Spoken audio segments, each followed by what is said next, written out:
Well, hi, everybody. Thanks for joining us for tonight's Word to the Wise. This is our weekly interview series through Ardmore Baptist Church, where we're trying to focus during this time of pandemic on getting to know people that we think are important thinkers and influencers out there. I'm really grateful today to be talking to my friend Terrell Carter. He is a professor, an artist, an author, a pastor, former police officer, and just kind of an all-around really great guy. And so he and our lives have intersected a couple different times, and I'm really grateful for him and his leadership and the prophetic voice that he has for all of us during this time. And so Terrell, I've gave you a couple labels there, but I want you to tell folks a bit about your background, all the different hats that you've worn throughout your life, and then the hats that you still shuffle around today. Thank you for having me, number one, and hello to everyone who is engaging with this conversation. I am from St. Louis, Missouri. I was born and raised there. I've lived in one other place other than St. Louis. It's a small town called Gatesville, Texas, right outside of Fort Hood. But I was raised by my grandparents. I have a twin brother, so if I refer to we, it's because of talking about me and my brother. But I answered my call to ministry when I was 16 years old while I was going to high school in Gatesville, Texas. I preached my first sermon when I was 17, and I did not have a full understanding of what it meant to be in ministry at that time. The point, though, is that I understood a clear call from God in my life to make an impact, to make a difference in the world, specifically through the church. I went to college. I went to Bible college, community college, Bible college, then seminary, and then also earned a secular degree as well. I primarily worked through the construction industry, but in my early 20s, I became a police officer for the city of St. Louis. And for the first 3.5 years that I worked as a police officer, I worked in the busiest car in the busiest area in the busiest district in the city of St. Louis. And that was the time, 1997 was when St. Louis was first named as the most dangerous city in the United States. During that time, I also served as interim pastor in one of the districts that I patrolled.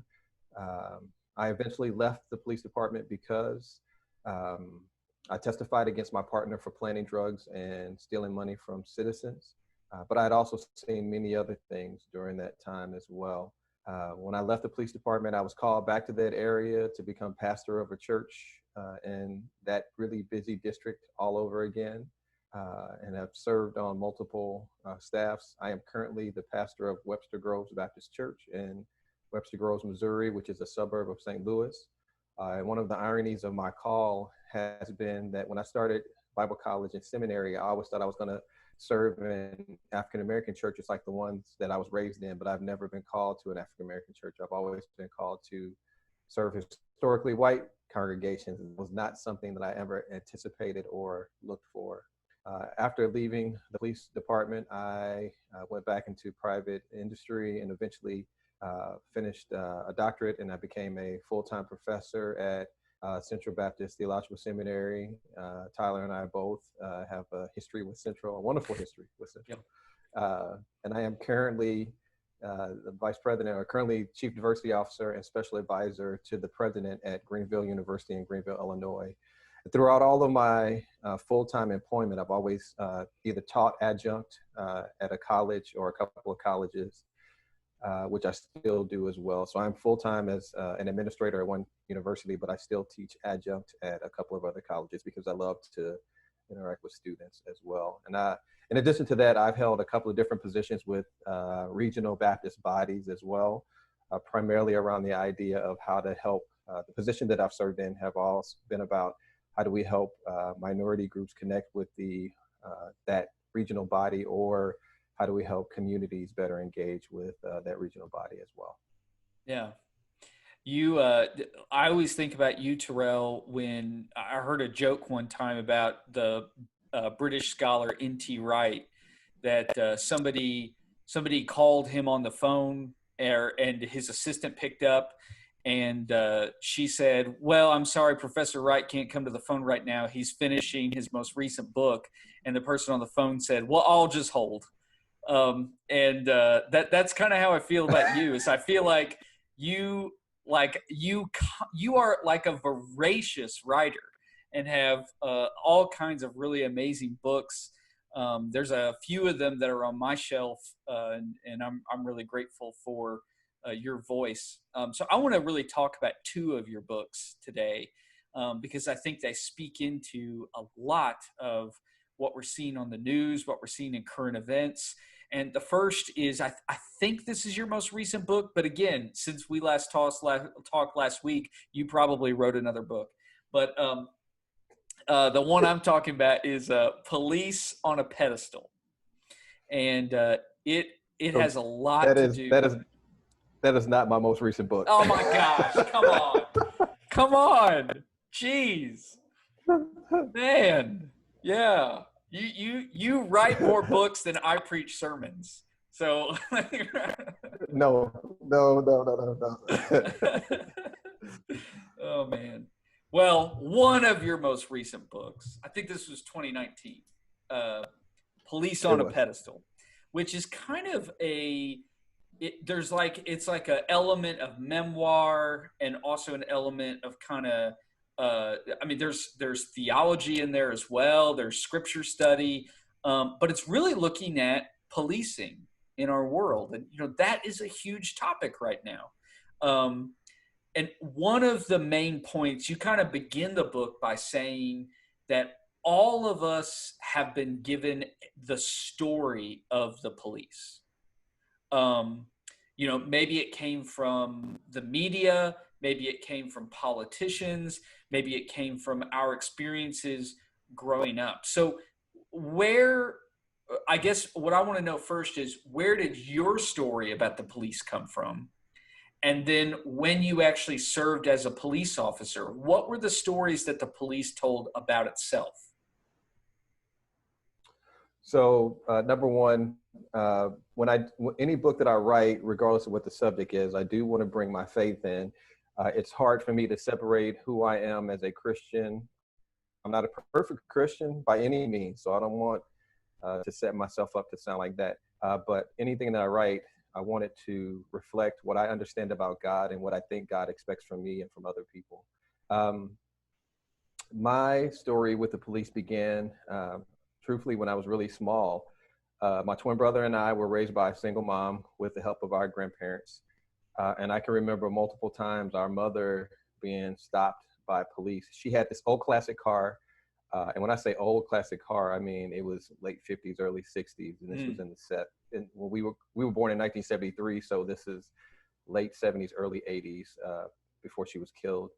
And I can remember multiple times her being stopped for a loud muffler, and it taking 3 to 4 police cars, to stop her. Not because she was dangerous, not because of those things, but when she stopped, there would be 3 to 4 police cars for this single Black woman with these 2 Black kids in her back seat.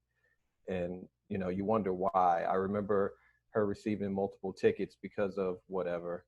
And I remember going to small courthouses, small municipalities, and sitting with our mother while she had to deal with those things, and how, truthfully, how condescending people were to her because of her life circumstances. And then it continued. Our mother was killed when we were 7 years old, and our grandparents raised us. And we lived in a particular neighborhood which would be considered a blue-collar, working-class neighborhood, but it was 99.9% African American. And it was very clear that police treated us in a particular way, treated people in our community in a particular way, especially white police officers. Now, I won't ever say that all police officers are bad, because that's not the truth.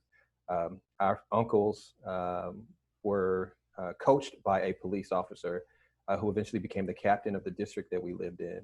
And he would come stop at our house and we'd have a good time. He was African American, but when white officers would come around, the whole tenor, the whole feeling would change, because they didn't speak to people in general in good ways. It didn't treat people in our community in a good way.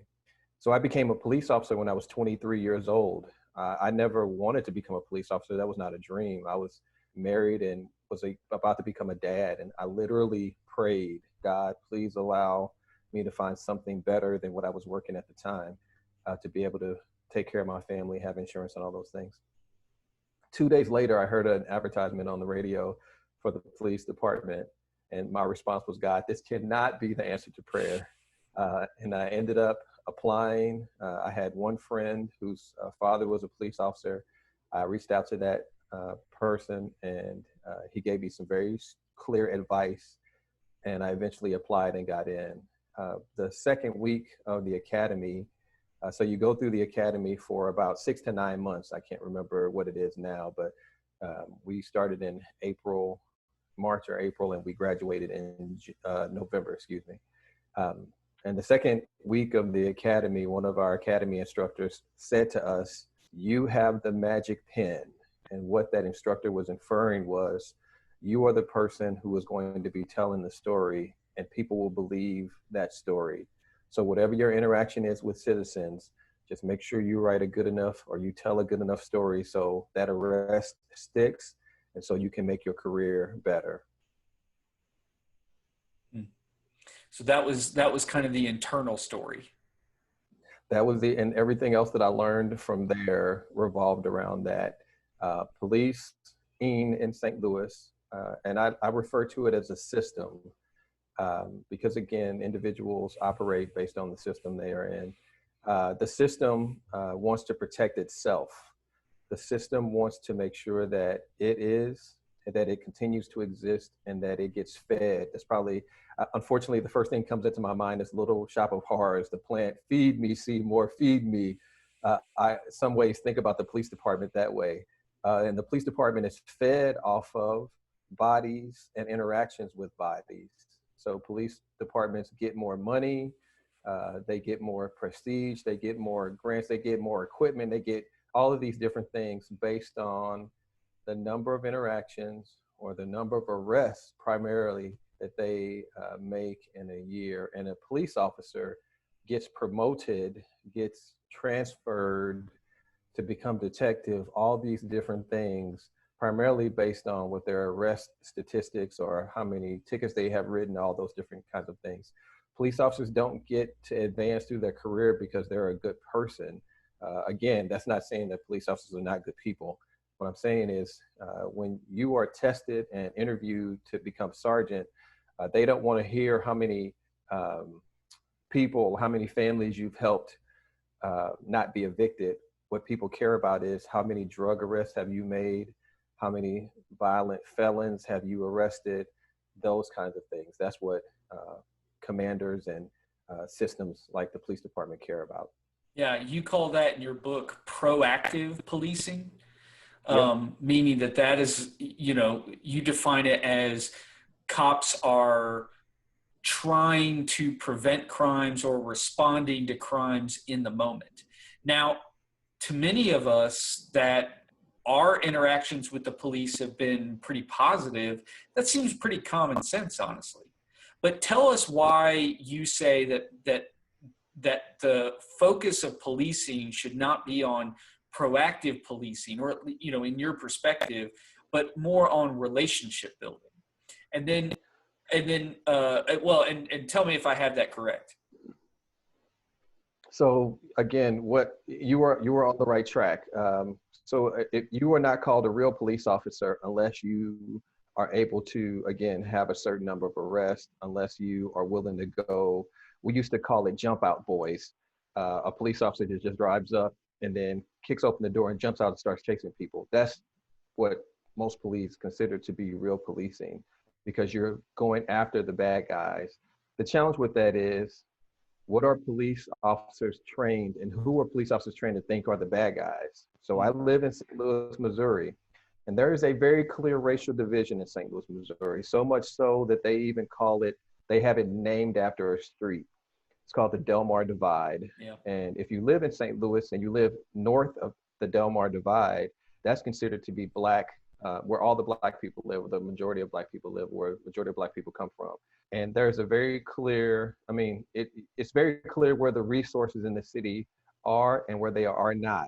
Anything north of the divide does not have as many resources. Anything south of the divide has very clear resources, very clear participation from um, political officials. And both, there's different ways of policing the city based on that as well. So what happens when um, police officers are told that your goal is to get as many arrests as possible? Well, where are they going to go to get those arrests? They're going to go to the places and people that they believe or that they have been told this is where all the arrests can be made. Well, why is that? Well, because we believe that the majority of Black people are criminals, or it's easier to find crime in Black communities, disregarding the idea or the fact that there's as much crime occurs in white communities as there does in Black communities. Mm. When we talk about drugs, we always think about Black people as the face of drugs. There is as much, technically, the data shows there is more drug use in white communities than there is in Black communities. We just view that type of drug use differently.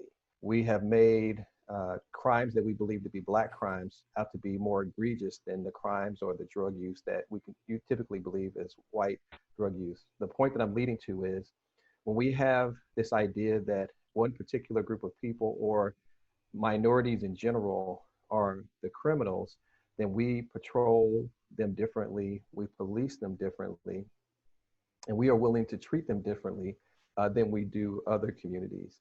And so instead of focusing on how to make the entire city better or to make an entire community better, what happens in this real policing or this proactive policing is we focus on certain types of crimes and we ignore everything else, or we treat everything else like it's a nuisance to us.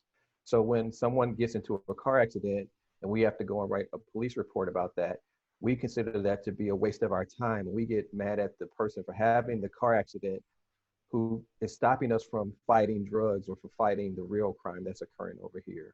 So that's just one example, and I'm sorry that that was such a long example, but that's just one example. When we focus on this over here as the golden apple, we forget about everything else over here that is just as important or means just much or can make a community even better.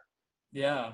And can you tell us about do you know of an instance where a police force has tried to institute more of that holistic kind of relational approach and how that's had an impact on a community? So there's the idea of community policing, where you form a partnership with the community to not only talk more about what's going on in the communities, but also to work directly with, particular leaders and particular groups to try to improve the community. After I left the police department, one of the jobs I had was as executive director of a social service agency. And it was in a irony, I was executive director of this organization in a district that I patrolled as well. So I was very familiar with the challenges of that area. And so what we were allowed to do through funding from the city of St. Louis was to help citizens start a community-based policing program.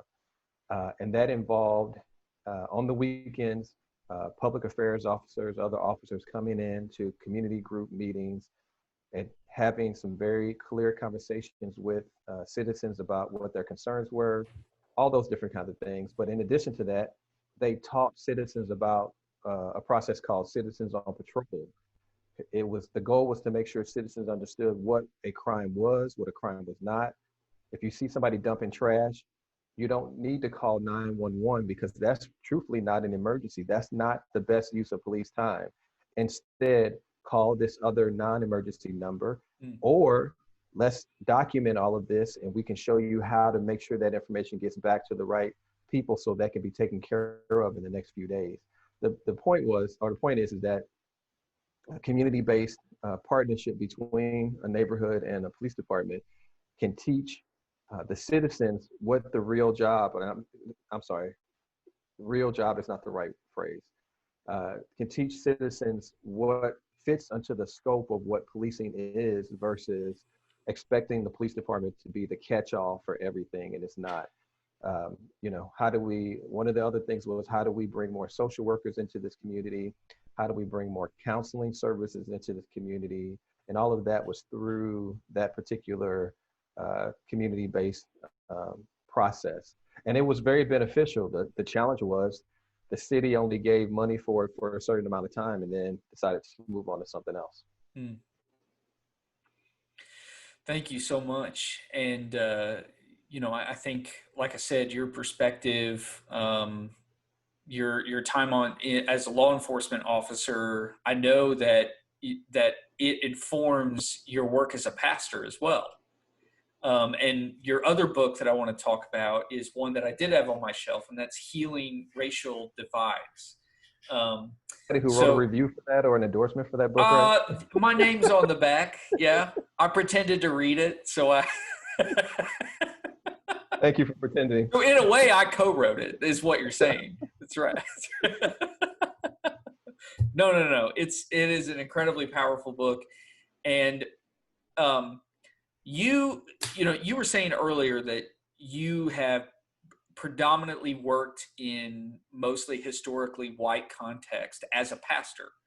And so sometimes I feel bad for people like you, because I feel like that those of us who are white are sometimes asking you to say, hey, can you explain how we can address race? And I don't always think that's fair to do that.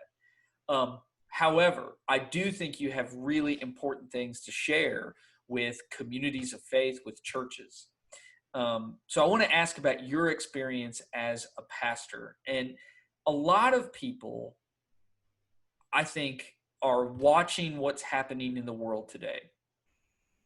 And a very common response that I see is, you know what? Why is everyone so focused on race? Aren't we all just the same? And why do we even have to see in color? I hear that a lot, or see that posted on Facebook or whatever, But I got to tell you that I have probably said really similar things in my life before, thinking that, oh, if we can just diminish the difference we have, that's the solution to unity. I'm learning more and more that those are not helpful responses. And I'm wondering if you could help explain why. Because for many people, that feels very common sense. Let's just stop focusing on issues like race. Why is that not a helpful way to help heal the racial divides that we're experiencing? Everything you just mentioned is about making you more comfortable. I serve, there are two Black people that go to the church two Black people that regularly go to the church where I serve as pastor. It's me and my daughter is actually biracial, so 1.5. I'm sorry. She would find that funny. Okay. Everything you just mentioned is about making white people more comfortable. And let's just be truthful. That is a lot of what our world revolves around. And that's not me trying to be derogatory or me be dismissive. But anytime someone says that and you get to the core, what I understand is what they are saying is, you are making me uncomfortable. You are asking me to think about something that does not revolve around what I feel is best and what I feel is most important. And some of it is about power. Even in a subtle way, it is about power. So these conversations that we've been having are not new. So my latest book is called 10 Commandments for Good Negroes, What You Need to Know to Be Black and Christian in America. I wrote that book specifically because after Michael Brown was shot and killed 4 years ago, everything you just said was at the forefront.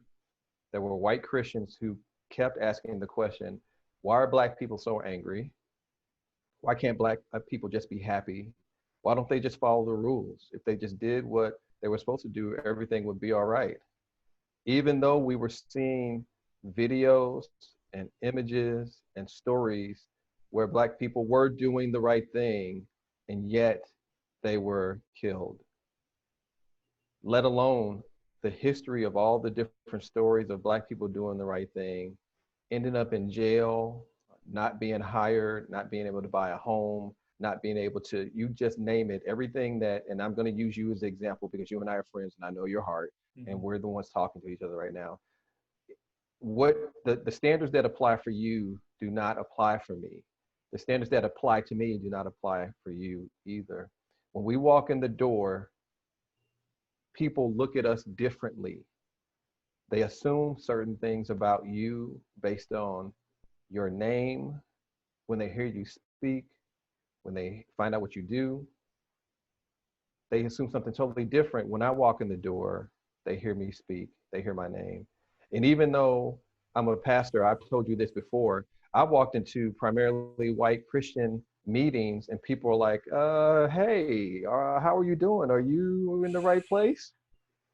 Yeah, I am in the right place. My name is Reverend Dr. Terrell Carter. Then everybody's attitude changes. Yeah. Oh, okay, we know who you are. But they've now vetted me and proven who I am or approve of who I am because of all these other different things. My bigger point again is they people have to be made to feel comfortable if people want to feel comfortable. So again, the congregation that I serve is a historically white congregation. They love me. Clearly, I've been there 5 years. They love my family, all those different things, but like to consider themselves to be colorblind as well. And I don't knock that because I understand where their heart is coming from. They truly love me. They truly value me as a leader. But that also means in some senses that they don't want to deal with the hard things, or they just, it's easier just to say we're all alike. The challenge again is we're not all alike. When you forget, when you push my color aside or you push my ethnicity aside, then you're pushing the majority of what it is that makes me aside. And that doesn't exist as an affront to anyone else. I don't talk about my Blackness to make people uncomfortable about it because that's who I am. But it's the book you just showed, Healing Racial Divides, there's a phrase in there that I use that's called the normalcy of whiteness, meaning that everything about our society revolves around white culture, revolves around white ideas, revolves around making white people comfortable and not rocking the boat too much. And when, again, recognizing that when that boat is rocked, there are certain consequences. Um, I don't think, again, people do that necessarily to be evil or to be mean or to be whatever. It just is what it is. And the question is, how do we push back on it? And what I mean push back is how do we help? How do I help you understand that not everybody, I probably will never have the opportunity to serve as pastor of a 600 member congregation. And that's, again, you and I have talked about that. So I'm not saying anything negative about you. Place like where you're serving, more than likely, actually, let me rephrase it. I probably would because I can speak the language or I can present myself in a particular way that makes people feel comfortable in a particular culture, in a particular setting. But that's also a challenge for me is why do I have to speak in such a way that makes people comfortable? Why can I not speak? Why can I not be authentic and still be accepted and be valued? Yeah, thank you so much for sharing that.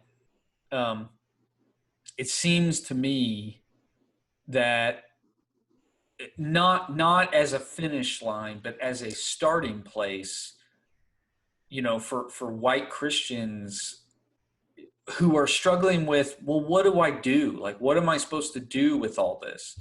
Um, Again, I don't, I saw something the other day that said, in light of other people's pain, our job is not just to read books.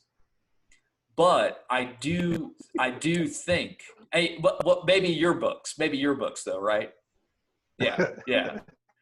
But I do think that I am learning as a white Christian that expanding my horizon is a starting place.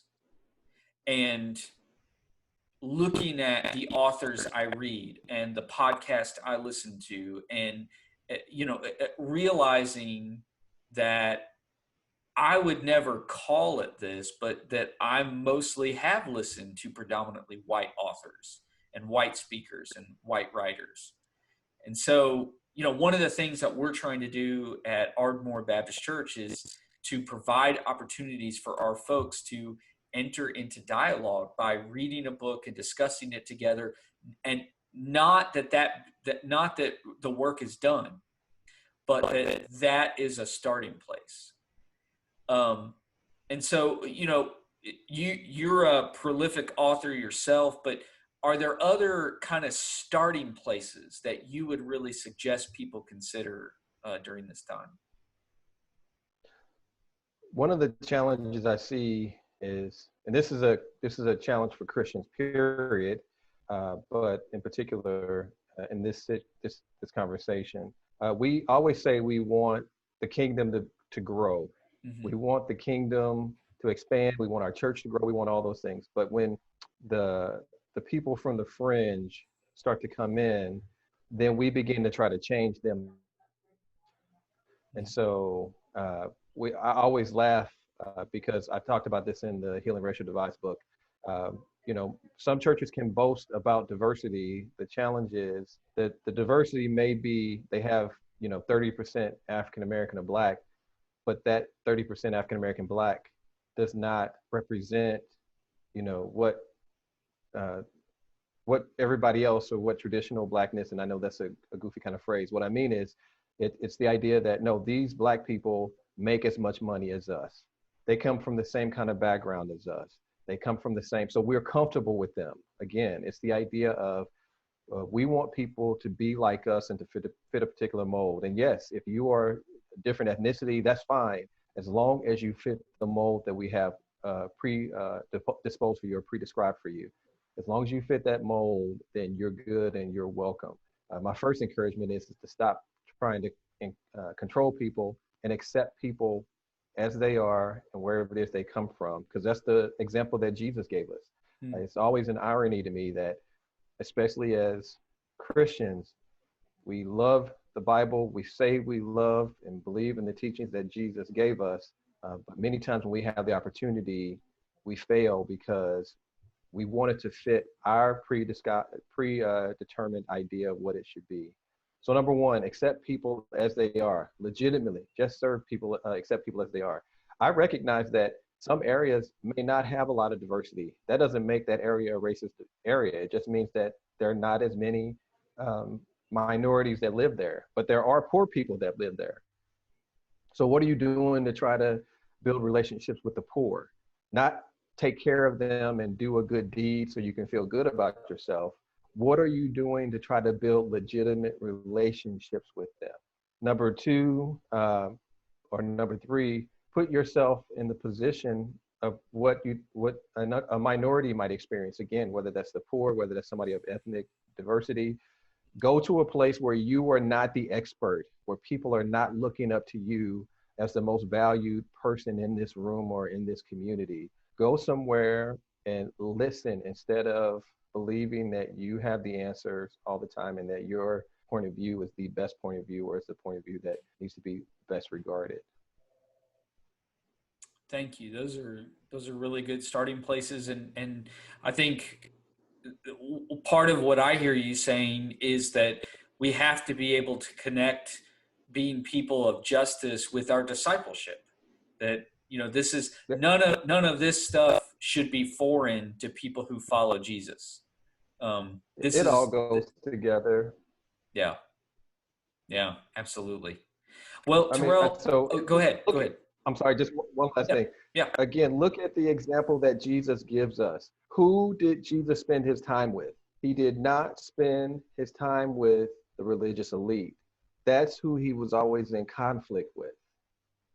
Instead, he chose the people that were on the outskirts of society. He went to them, he healed them, he fed them, he clothed them. He did all those things, but it didn't come from a place of superiority or a place of condescending. It came from a place of, you are my father's children, Mm, and my father wants to be in relationship with you. mm, Because of that, I am going to be in relationship with you and restore these holy relationships. That's the good news. The good news of the gospel is go out, feed the sick, feed the hungry, heal the sick, love the poor, take care of widows and orphans, all those things that we do, and we pat ourselves on the back for it. No, it should be just an everyday part of our lives where we are being the hands and feet of the one that we say we believe in, the one that we hope to see in eternity. Hmm. That's a good word, Pastor, and I'm thankful for it. I'm thankful for you. Um, you are right that these conversations make many of us uncomfortable, but the gospel should make us uncomfortable. Um, and that's exactly what we're talking about. So, Terrell, thank you so much for being part of this conversation. And if people want to follow what you do online, tell them what your website is, where they can find your books and speaking appearances and all that good stuff.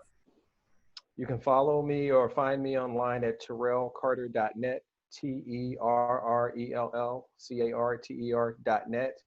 You can also follow me on Twitter at tcarter, STL, and anywhere else at social media. I'm old, man. You're making me think about stuff I usually don't think about. Like I have a Twitter. Man, I have a 15-year-old daughter who's going to make fun of me because if she ever sees this, she's going to make fun of me because I'm giving out my website and Twitter name or Twitter handle. And then since we've been talking, did you write a book like since this conversation started? No, but I am working on 2 of them. You know what? Again, I found the thing that brings me so I'm an artist. You know that I do. I'm a painter. Yeah. And it's a lot harder for me now to get into the studio like I used to and to create art images. And writing has now taken not taken that place, but has become the primary way for me to be creative. So all the creative energy that I used to take and put on an 8-foot by 4-foot canvas or a piece of plywood, and now sit in front of a computer screen and it comes out through my fingers through a keyboard. Oh, that's great. Well, Terrell, do you mind to maybe close us out in a word of prayer? Yeah, I'll be happy to. God, as always, we are thankful for life, health, and strength, and we never take any of that for granted.